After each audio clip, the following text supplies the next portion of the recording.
Pessoal, estamos no ar com você com o Dinheiro de hoje, seu programa sobre investimentos aqui nessa parceria entre a Com Dinheiro e a BBC News, para trazer para vocês as mentes que fazem o mercado financeiro brasileiro acontecer. Sempre para um bate-papo leve, mas com aquele intuito de tornar você um investidor melhor a cada dia. E hoje nós vamos bater um papo aqui muito especial com o senhor França, que é sócio fundador da Vanguard. Vamos falar um pouquinho sobre fundos fatoriais, um pouquinho sobre Factor Investing, um pouquinho sobre como investir com mentalidade quantitativa de uma forma que ainda é pouco usual aqui no Brasil. Senhor, prazer recebê-lo aqui no Você com Dinheiro de hoje.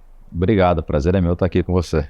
Eu vou começar, a gente tem a tradição no programa de fazer aquelas perguntas difíceis, fazer aquelas perguntas que o investidor eventualmente gostaria de fazer, e é um prazer ter acesso a mentes brilhantes como vocês lá na Vanguard para ajudar a gente a desmistificar alguns desses assuntos. E um tema que a gente até conversou já com o Felipe Pontes aqui, e ele falou, cara, você precisa trazer o Luciano aqui para quebrar um pouco dessas ideias do investimento de fatores, e é para isso, basicamente, que a gente está aqui hoje. Eu queria começar perguntando sobre alguns princípios, algumas segmentações, tudo isso a gente vai passar, mas tem um modelo que tangencia o fatorial, que eu queria que fosse o pontapé de partida aqui do programa de hoje. O conceito de Smart Beta. Dá para um beta ser smart? Já começou me deixando desconfortável, mas... Estamos aqui para isso. Vamos lá.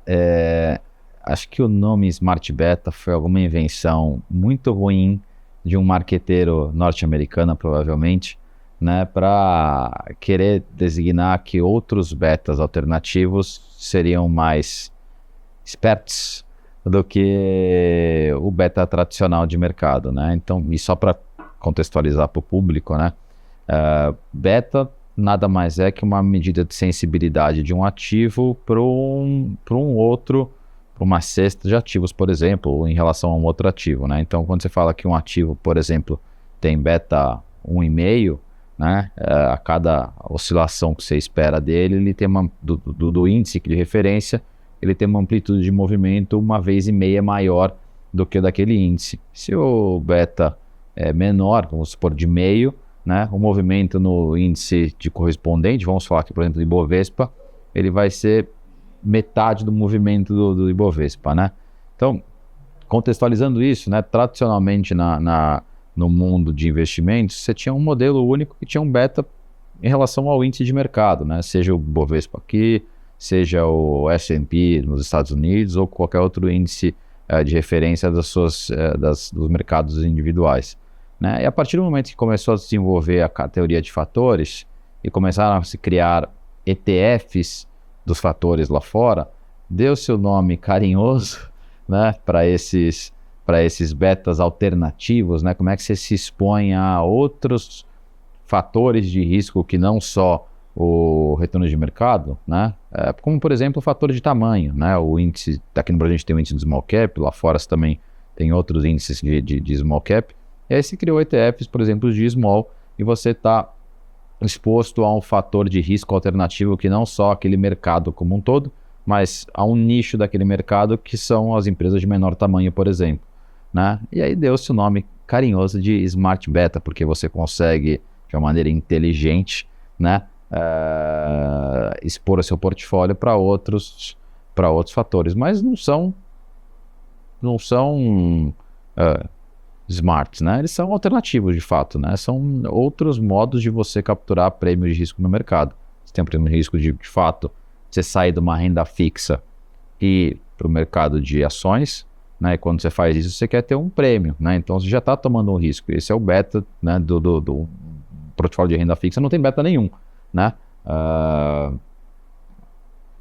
Vamos guardar, pode até ter, tá? Mas quando você vai para falar de beta de risco de mercado, né? Você tá se expondo ao risco do mercado de ações mesmo, né? E você tem alternativas de se expor a outros riscos dentro desse cluster de ações. E continuando nessa... em tentar absorver, né, esse elemento da construção dos determinados fatores de risco. A gente tem um prêmio de risco quando a gente sai do... Vamos falar aqui de renda fixa como risk-free, né? Pra gente não... Porque existem outros prêmios de risco dentro da composição da renda fixa, liquidez, mas vamos conceitualmente usar o risk-free, né? Então, quando você vai para mercado, você tem um prêmio de risco de mercado. Esse prêmio estrutural e na teoria, esse prêmio é autoconstruído, porque na teoria todo mundo prefere o investimento de menor risco. Então, numa curva de utilidade do investidor em que você só aceitaria um maior risco se você esperasse um maior retorno, espera-se que por essa predileção, ao longo do tempo, de fato, os ativos de maior risco representem, na média, um maior retorno, né? Então, o princípio do primeiro battle do CAPM é de que essa predileção digamos assim, a força motriz que garante a correção do modelo. Aí o APT acha a mesma coisa por outro caminho, etc e tal, mas o prêmio de risco de mercado, ele é baseado nessa predileção do investidor. Os outros fatores que depois a gente foi lá atrás, né, 3 fatores, né, depois 4 e 5 fatores, né, com o primeiro Fama French, depois Carhart, assim por diante, a gente vai encontrando alguns fatores que existe uma defesa lógica de largada, né? Então, por exemplo, fator tamanho, small minus big. Até faz sentido você pensar que a pequena vai crescer mais do que a grande. Mas uma coisa que me provoca esses fatores são perenes. Por quê? Será que o mercado inteiro olhando para que pequenas eventualmente rendem mais do que as grandes não leva uma convergência, uma arbitragem desse fator de risco, e aí a gente acaba perdendo esse prêmio de risco? E esse é um fator importante porque aí é o trade-off do modelo quantitativo, se o backtesting vai ser representante do futuro. Então, a minha provocação para você os fatores que a gente encontra, eles têm perenidade? A gente consegue construir prêmios a partir de outros fatores de risco e não o fator antigão de mercado? Bom, esse é um excelente ponto, né? Porque, de fato, se parece que tem $100 ali no chão, todo mundo vai pegar e vai botar no bolso e vai capturar esse prêmio, né? Mas tem $100 ali e tem um urso do lado, né? Não é simplesmente você ir lá e pegar, que o urso pode pode depois acabar com você, né? Então, a gente falou muito da palavra fatores de risco e eu estou tentando trazer aqui para um prêmio de risco, né? Perfeito. Por que prêmio de risco? Porque quando você se expõe a empresas menores em relação às grandes, né? E como a gente está dando esse exemplo, que é um exemplo fácil de se compreender, ou a gente pode falar aqui de empresas baratas em relação a empresas mais caras, né? Existem riscos que você vai ser recompensado, por isso que é um prêmio, né? Não é um almoço grátis que você vai e almoça e recebe teu prêmio no final, né? No final do dia, quando você vai expor teu portfólio a esses prêmios, você precisa gerenciar todas as questões dos riscos inerentes a isso. Apesar de a média das empresas menores performar melhor, né, ter uma performance superior à das empresas grandes, né, as incertezas dessa cesta de ativos de menor tamanho são muito maiores das empresas já solidificadas, de maior tamanho, que em geral são líderes dos seus mercados, né, que têm às vezes poder de ganhos de escala, de precificação dos produtos, enfim, né, e aí você tem todas no espectro oposto, né, as empresas menores com os desafios de crescimento. É muito mais fácil, obviamente, você, uma empresa de de 10 pessoas passar a ter 100 do que uma empresa de 10 mil pessoas passar a ter 100 mil pessoas. Um exemplo aqui super superficial, vamos dizer assim, né?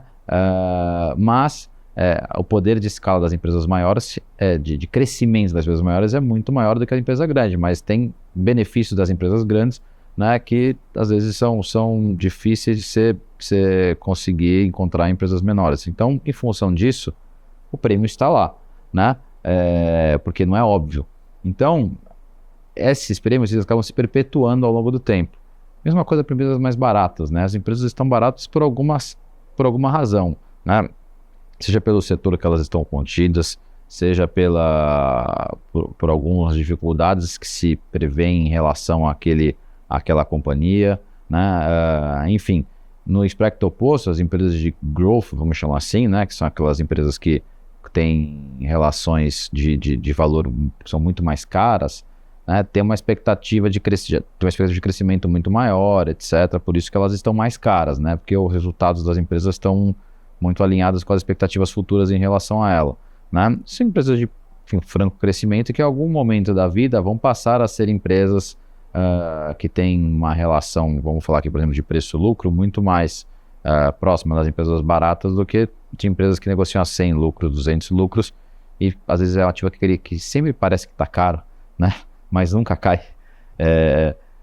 Então, existe um prêmio para você comprar essas ações mais baratas e ações mais caras. E isso acaba se perpetuando por uma dinâmica de mercado, né? Existem para cada fator existe uma explicação, né? Você falou até de um ponto interessante que são os vieses comportamentais, né? O investidor não está disposto a correr mais risco se ele não for recompensado por isso, né? A gente parte daquelas premissas todas da academia, dos papers, né? Que o investidor é racional, toma decisões corretas, etc.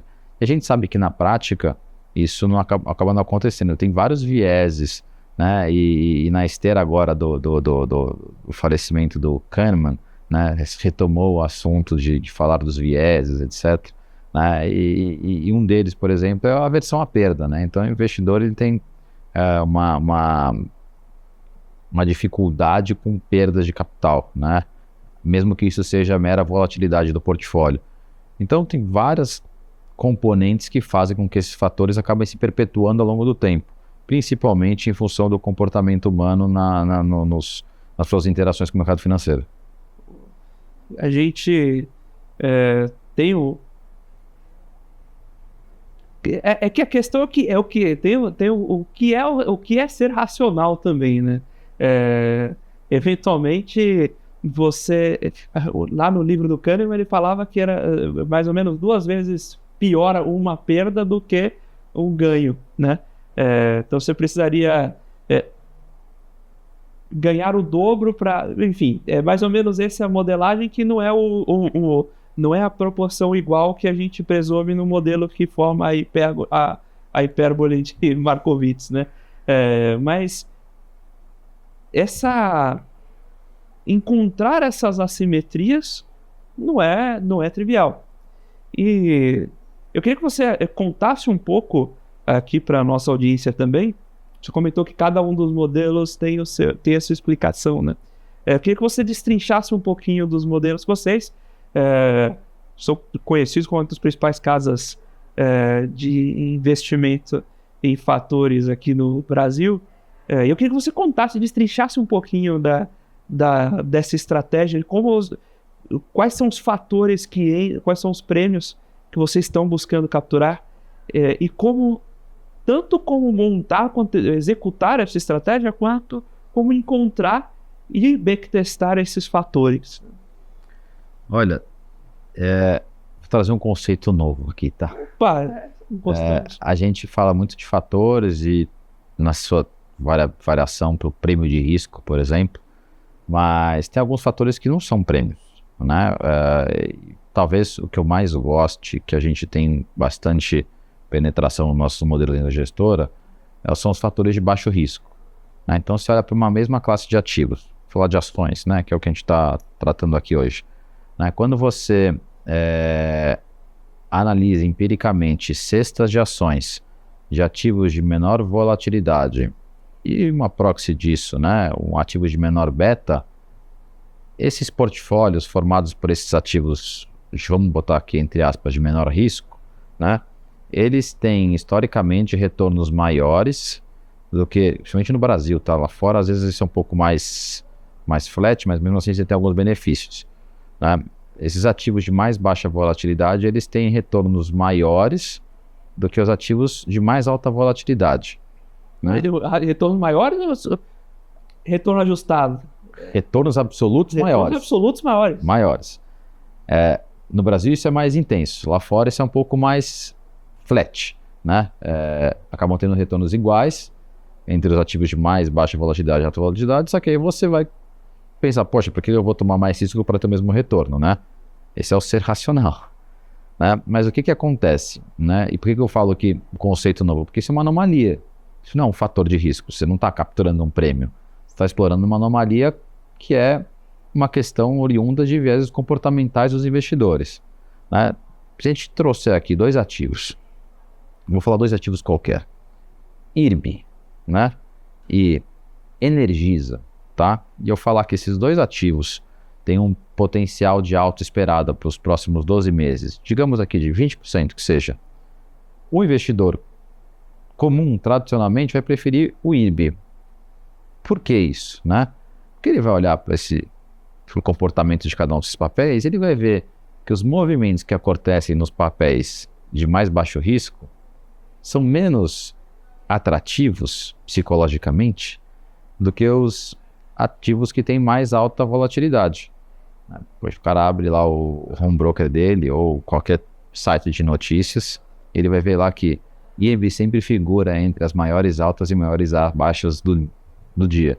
Energisa nem aparece, né? Ativo que sobe 5% no dia, cai 4% no outro, né? Um ativo com muito mais emoção e na concepção do investidor, com uma probabilidade muito maior dele conseguir ter um ganho de capital maior do que o esperado inicialmente. Então, se dá aquele ativo lá, IRB vai subir, enfim, expectativa de alta de 20% para os próximos 12 meses. E Energisa idem, ele vai preferir o IRB, né? E vai negligenciar a Energisa. Esse é o primeiro ponto que faz com que essa anomalia exista, né? A busca frenética do investidor por um ticket de loteria. É um padrão comportamental que acontece muito, né? Então, quais são os tradicionais cavalinhos das pessoas, das rodas de conversa do bar, do tênis do final de semana, né? São aqueles ativos que são emocionantes, que tem um turnaround, Oi, IRB, Cogna, né? Empresas que são de maior risco, porque ninguém está lá discutindo Energisa, Drogasil, né? Enfim, ativos que são talvez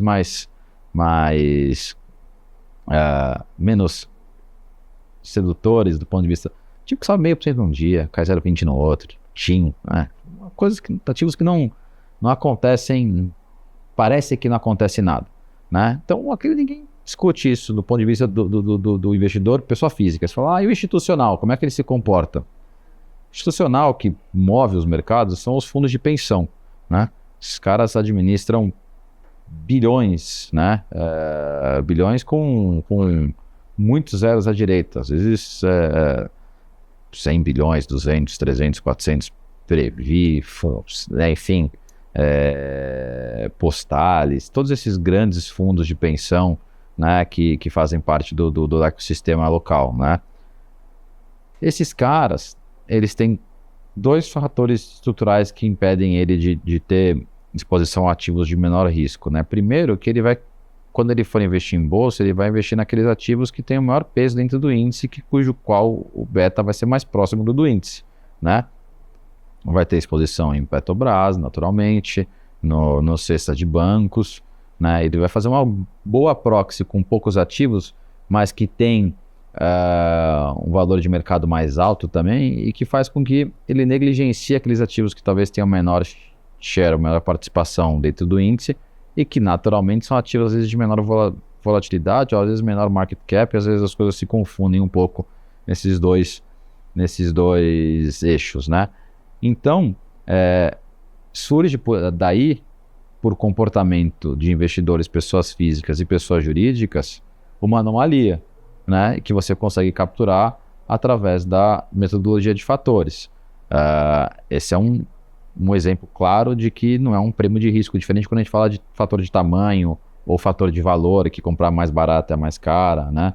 Porque aí sim você está capturando prêmios. Enfim, esse é um bom exemplo aí de como é que as coisas funcionam nessa linha. Você vai criando algumas... Minha pergunta original falava justamente da capacidade de criar prêmios, digamos, consistentes, né?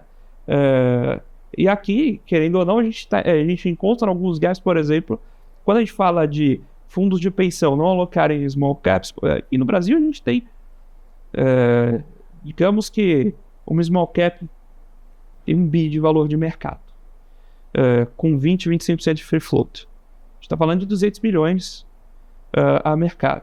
O fundo que tem 100, 200 bi para alocar, não tem como comprar.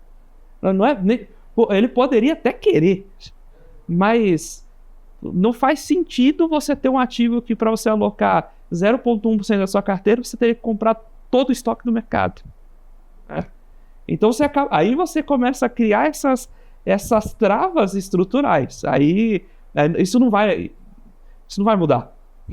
É a história do urso do lado da nota de $100. Né? E você falou um ponto interessante. Mesmo que fosse um ativo que tivesse 20 bi de valor de mercado com 25% do free float, né, ainda assim a gente está falando de um ativo que tem 5 bi de free float. Né? E se ele for comprar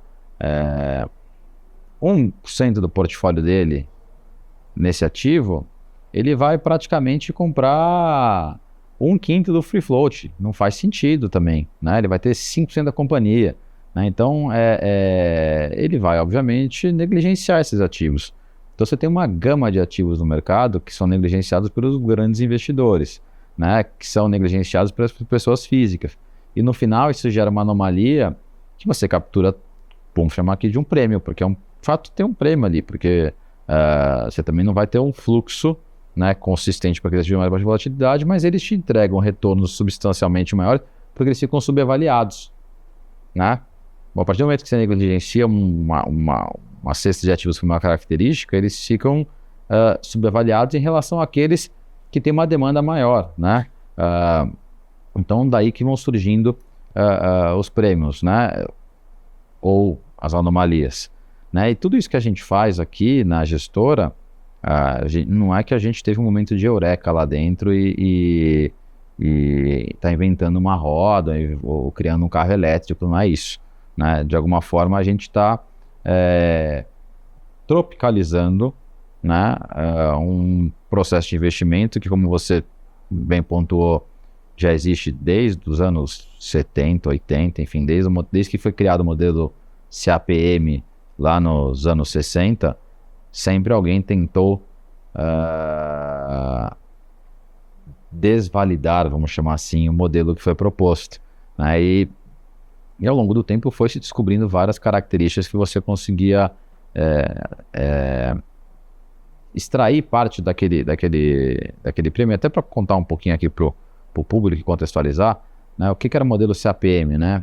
Poxa, os ativos se movimentam em função do mercado que eles estão contidos. Então, e aí com o beta, né, que é o que surgiu daí, a sensibilidade que aquele ativo tem àquele índice de mercado. Então, muito difícil você encontrar um mercado que cai 50% em um determinado período e tem um ativo que subiu 50%, né? Certamente a influência do mercado em todos os ativos ela é relevante, né? Obviamente tem uma dispersão muito grande, mas espera-se que num trimestre pós-Covid todos os ativos tenham tido uma performance ruim, né? E aí as suas, dentro de uma gama dos que vão sofrer mais, dos que vão sofrer menos, em função das expectativas, né? Dificilmente teve lá 10, 20 ativos que subiram 30% porque está acontecendo uma pandemia, né? Lá fora aconteceu, né? Que ações da Zoom, da Amazon, enfim, várias outras que falavam, pô, agora ninguém vai mais sair de casa nunca mais, então essas empresas valem ouro, né? Depois se viu que nada disso se comprovou.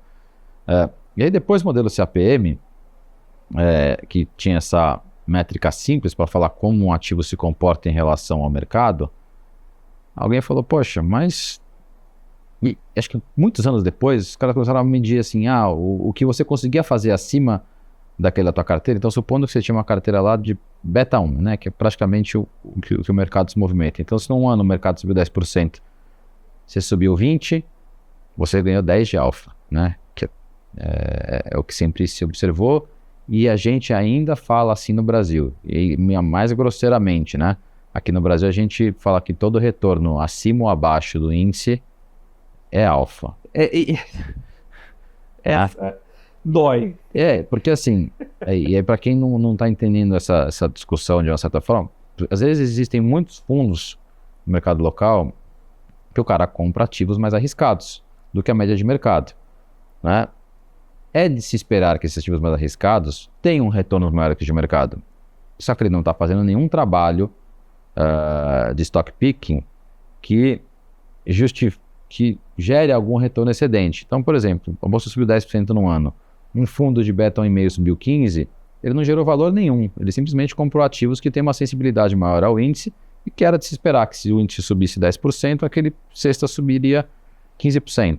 Se ele subiu 20%, aí sim ele gerou 5% de alfa. Só que aí lá nos anos 90, os caras falaram assim, opa, mas não é só isso, né? Tem uns caras que estão investindo em empresas baratas, tem uns caras que estão investindo em small caps, né? E aí criou-se uma fórmula que não era mais só que o ativo se comportava em função do retorno de mercado. Ele se comportava também em função de outros betas, né? Os smart betas, né? O beta de tamanho, o beta de valor. E aí começaram a falar assim, opa, então o alfa daquele cara ali, que a gente achava que era o gênio da lâmpada, nada mais é que ele está fazendo uma exposição para ativos mais baratos, para ativos de menor tamanho, e o retorno dele está vindo disso aí. Então começaram a criar ETFs que permitiam com que os investidores, né, conseguissem mimetizar, né, ou copiar os portfólios de alguns tipos de gestores por uma mera alocação de estilo, né? Tem estilos no mercado financeiro, tem fundos exclusivos de small caps, é um estilo de investimento. Você não faz sentido você comparar esse cara com uma cesta de ativos de Bovespa, você comparar com o índice de small caps, né? E para ver se de fato você está gerando algum retorno excedente para o seu investidor ou não. Mas a grande maioria usa o benchmark Bovespa, né? Enfim, e aí foram se identificando fatores na academia, né? Principalmente na academia norte-americana, né? Que eram esses estilos de gestão. E você consegue criar portfólios com fatores hoje em dia, né, se expondo a esses fatores, ou seja, tropicalizando isso para o Brasil, vendo como é que é a dinâmica de funcionamento de cada um desses fatores localmente, e isso gerando portfólios locais de fatores que costumam ter retornos excedentes ao do Ibovespa, né, e que eventualmente podem gerar algum alfa, não no modelo SAP, mas num modelo mais completo de vários fatores. Né? Estamos batendo esse papo com o Luciano França, sócio fundador da Vanguard, sobre investimento em fatores, sobre pensando um pouco sobre investimentos em ações, fundos de ações. Mas agora nós vamos para um breve intervalo, daqui a pouquinho nós estamos de volta para o segundo bloco do Você com Dinheiro de hoje.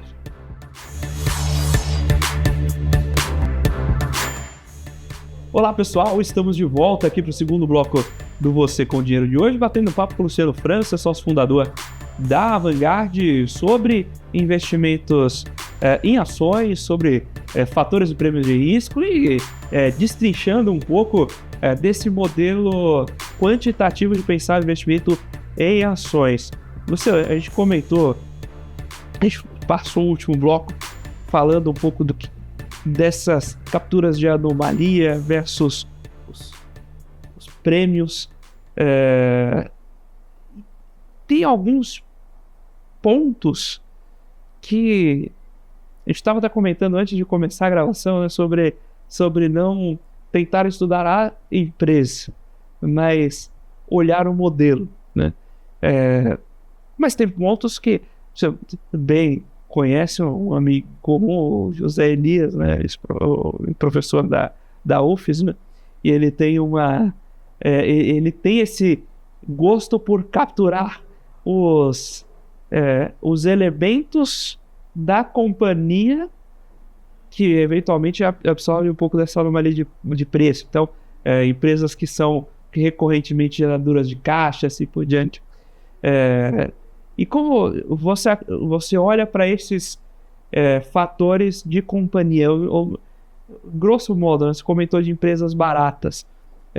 Essas empresas, pensando lá no fator qualidade, essas empresas com esse fator, existe um prêmio de qualidade para as companhias também? Esses prêmios de qualidade têm se mostrado robustos ao longo do tempo?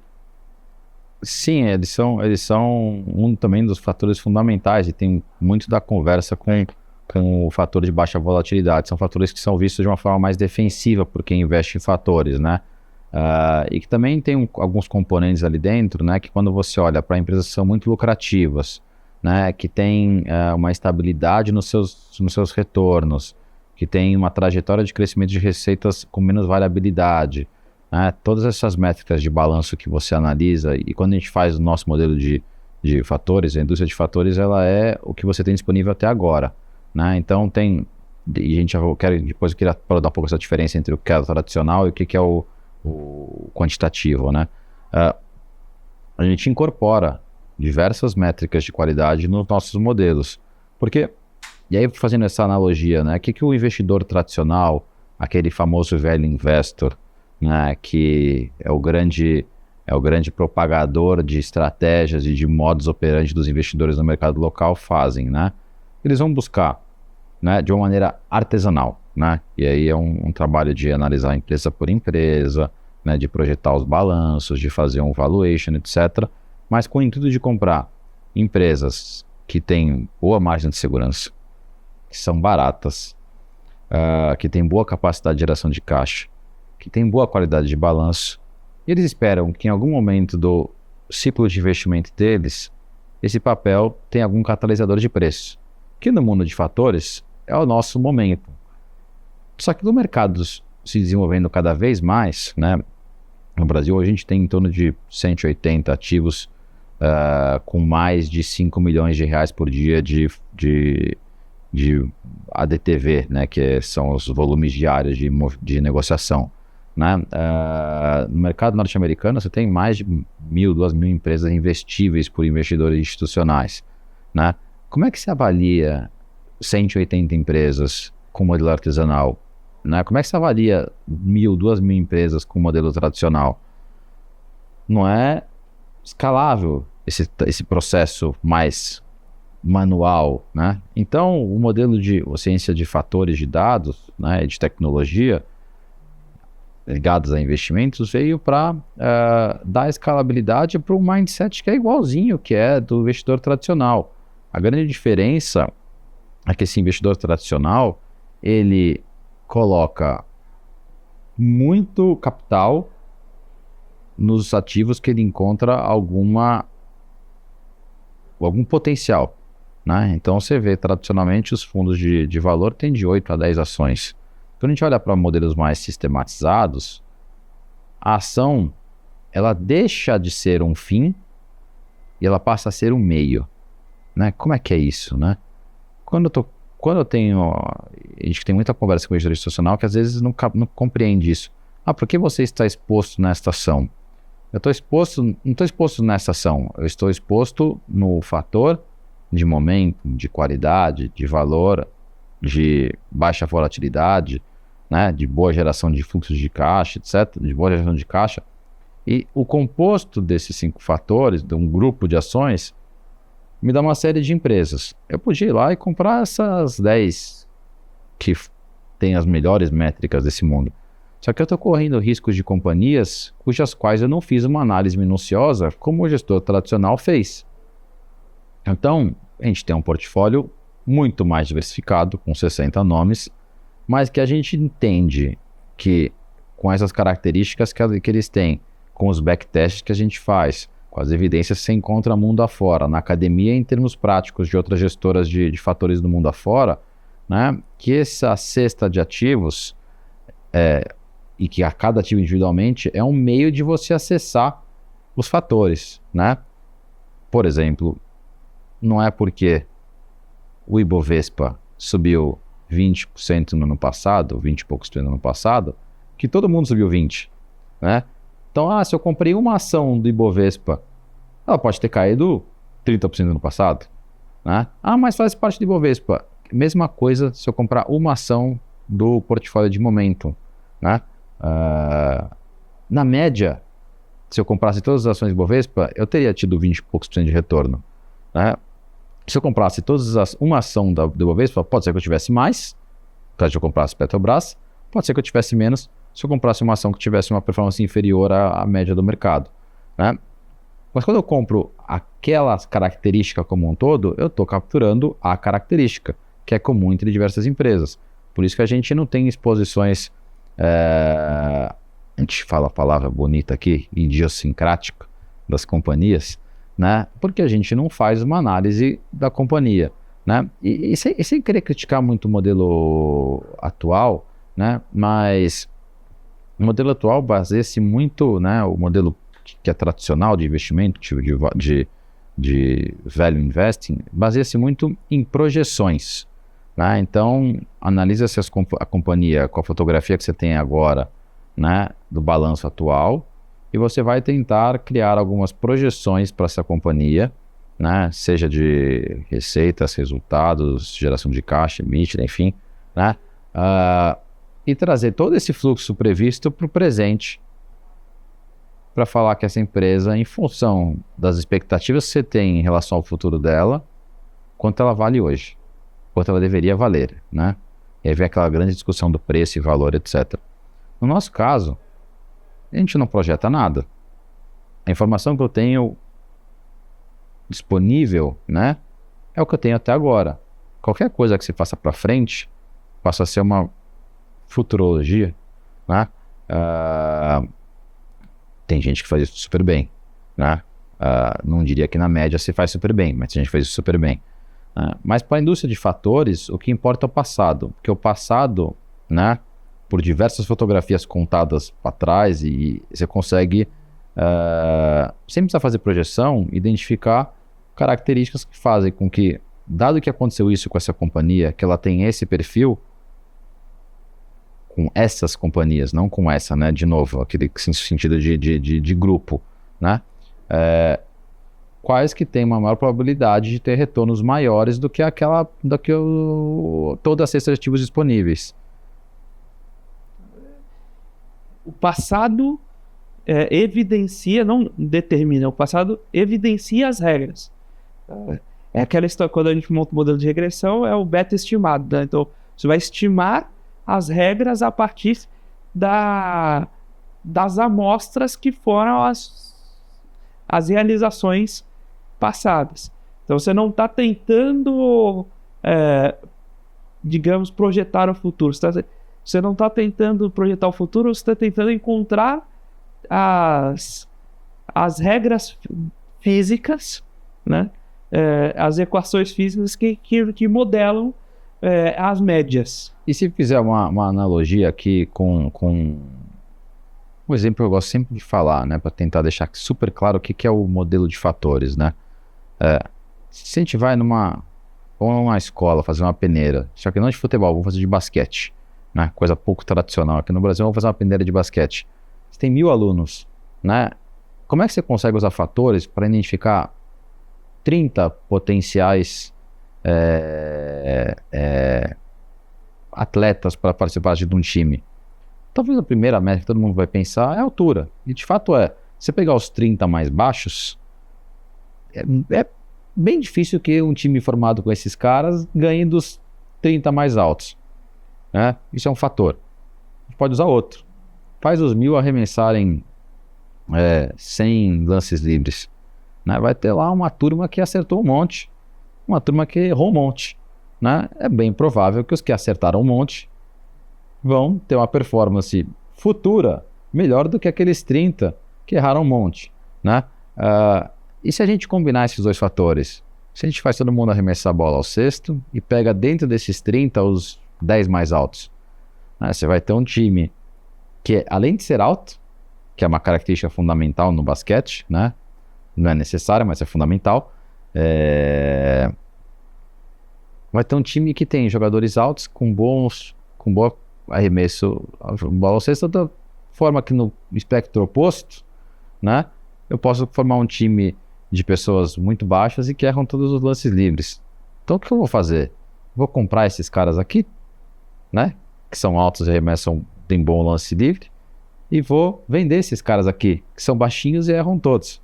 O mundo de fatores é basicamente isso, né? Eu não sei, eu não vou conseguir projetar quantos lances livres ou quantos pontos o LeBron James vai fazer nos próximos... LeBron James para quem não conhece, é um dos principais jogadores de basquete da atualidade, né? Quantos pontos ele vai fazer nas próximas partidas. Mas eu sei que historicamente ele tem uma média de comportamento, né? E a tendência é que se eu tiver vários jogadores que têm uma média alta, eles vão continuar performando bem depois, né? A partir do momento que se eu tiver aqueles jogadores que têm uma média muito ruim e formar um time com eles, eles vão continuar perdendo os jogos, né? Então, fatores é exatamente uma ciência que olha quais são as informações que eu tenho disponível ao longo de décadas daqueles ativos e como é que a expectativa de comportamento está ali para frente. E aí, complementando, né, aproveitando essa alegoria da peneira de basquete, né, você pode ter o Romário do basquete no grupo dos pequenos. Vai ter um cara que, na hora que for pro jogo, mesmo estando nas características ditas ruins, ele vai ter uma performance extraordinária.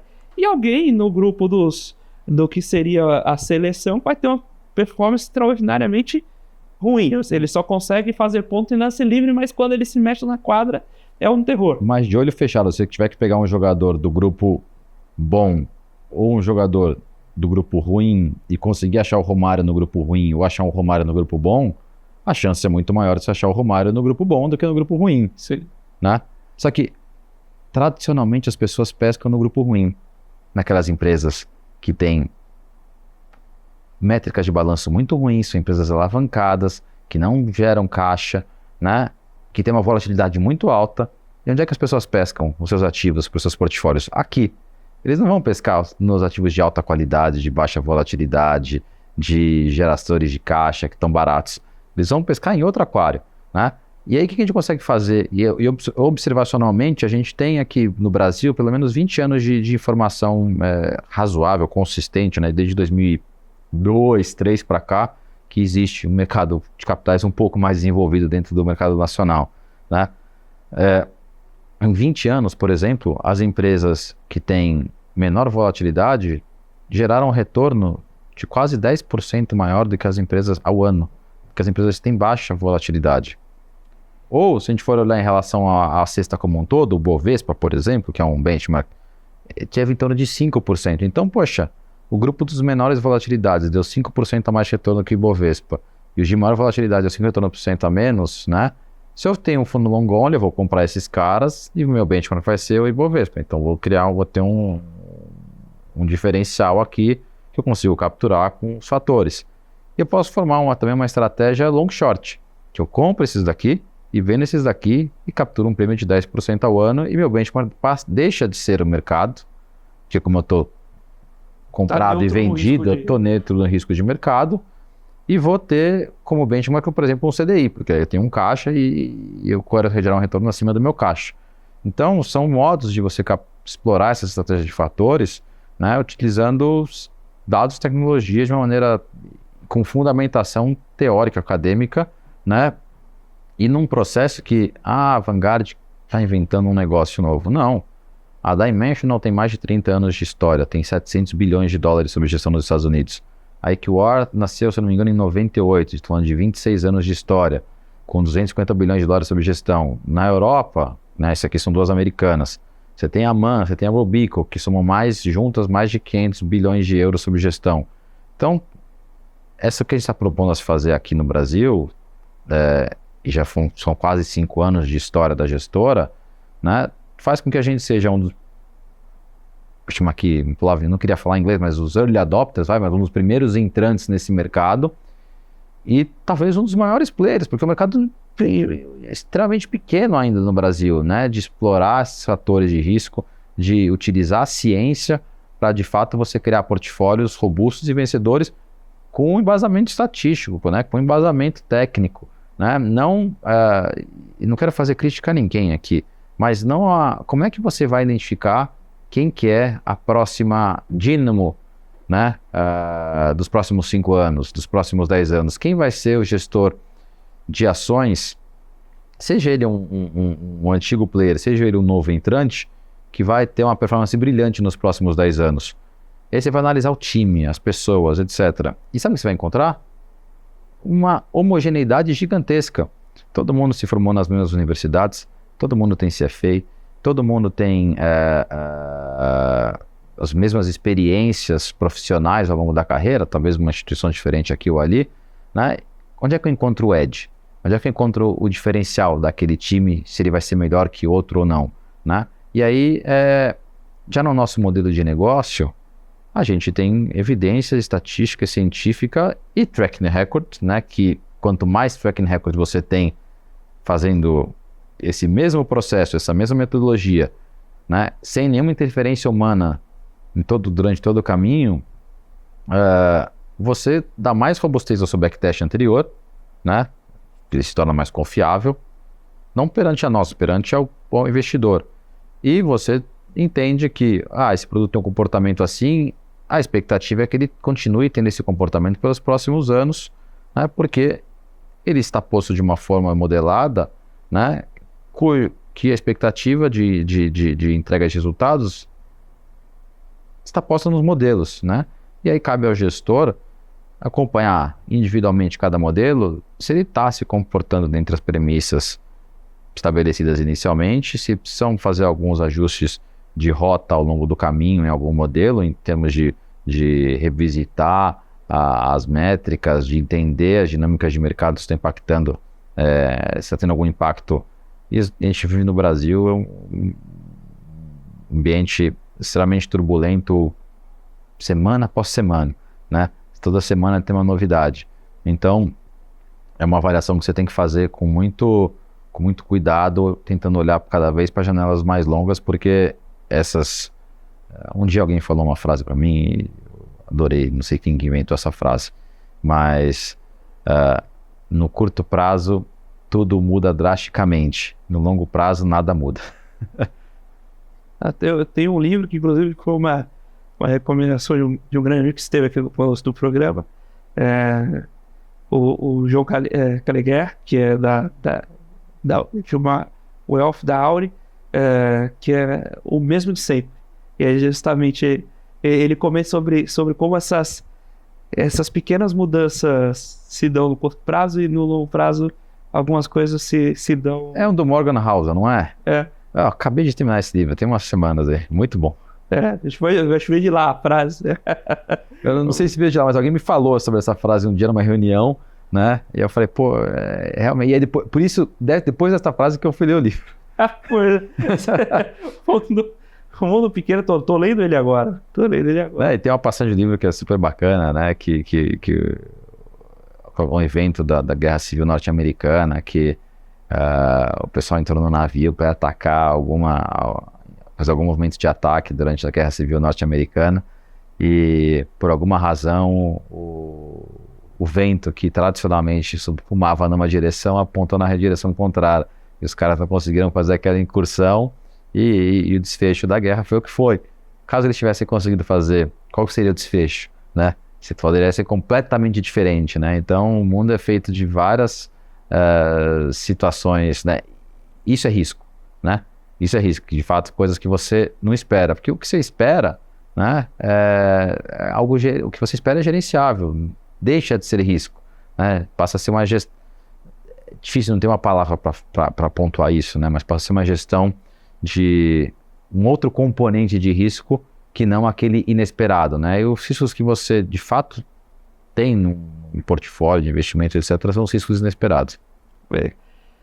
Luciano, está caminhando para o final, queria te agradecer imensamente aqui pelo seu tempo, pela sua disposição, naturalmente, e por contribuir um pouco com o nosso público com esse tema, um tema que é valiosíssimo, muito pertinente, como você comentou, já vem sendo desenvolvido fora, mas aqui no Brasil ainda falta, a gente ainda... Inclusive, quando a gente fala em fundos quantitativos do Brasil, a gente coloca isso como se fosse uma classe genérica, que são fundos completamente distintos entre si, né? E é muito bacana poder ir formando um pouco dessa cultura. Então, eu agradeço muito que você tenha trazido esse assunto aqui para a gente, para o nosso público. E queria, naturalmente, deixar à vontade para deixar os canais de vocês. Quem quiser investir nos fundos da Vanguard, você estava comentando que você pode se posicionar na estratégia, mas você pode usar long and short para ganhar, para viver os louros, mas não necessariamente se expondo ao risco de mercado. Sei que vocês lançaram também um multimercado baseado nesse long and short, então fica super à vontade para convidar quem está assistindo a conhecer os produtos de vocês, site, redes sociais e também por onde pode investir nos fundos da Vanguard. Claro, bom, tem muito conteúdo no nosso site. A gente desenvolve muita coisa dentro de casa, a gente publica papers, né? Nosso trabalho de pesquisa é muito intenso, né? Então no site tem conteúdo vasto, quase um livro ali, né? Acho que a gente até gostaria e deve lançar um livro sobre o assunto, porque não tem nada sobre isso na literatura brasileira, né? Enfim, mas o site é o Avangard, AM de assetmanagement.com.br. Lá tem bastante conteúdo. O rede social de Instagram e LinkedIn também é o @avangardam, mas acho que é mais institucional. Eu publico mais coisa no meu pessoal, principalmente no Twitter, que é o @lucianobfranca, né? Não sei se o Twitter tem arroba, acho que tem, né? E também publico bastante coisa falando sobre fatores, falando sobre mercado, etc., né? E os nossos fundos, né? Principalmente o FIA, né? Que é o fundo mais antigo, ele está disponível em mais canais, né? E são os principais distribuidores que tem no país, praticamente todos. Já o multimercado, ele ainda é um produto novo, tem um pouco mais de um ano, está tendo uma boa performance, bem acima aí do CDI nesse período, mas não tanto quanto a gente esperava. A gente ainda espera que esse produto vai quando a gente olha janelas mais curtas, ele tem performado melhor. A gente pegou um começo um pouco desafiador, né, mas acho que agora isso já foi superado, né, e ele está disponível hoje exclusivamente no BTG Pactual. Perfeito, Luciano. Mais uma vez, muito obrigado pela participação, muito obrigado a Vanguard por ceder aqui a participação do Luciano, muito obrigado a você, telespectador aqui da BBC News, investidor e profissional de mercado, pela sua companhia, pela sua audiência. O Você com Dinheiro vai ao ar de segunda a sexta, sempre aqui no mesmo horário, para trazer para vocês essas mentes que fazem o mercado financeiro brasileiro acontecer, para formar você um investidor melhor a cada dia. Se você quiser saber um pouco mais sobre a Com Dinheiro, como ela pode ajudar na sua tomada de decisão, fazer seus próprios backtests, se você quiser aprender a se desenvolver nesse mercado através de dados ou mesmo fazer o acompanhamento das suas carteiras conosco, visite lá www.comdinheiro.com.br e deixe também sua mensagem, seu contato, sua dúvida, sua sugestão em contato@comdinheiro.com.br. Você com Dinheiro de hoje fica por aqui e até a próxima.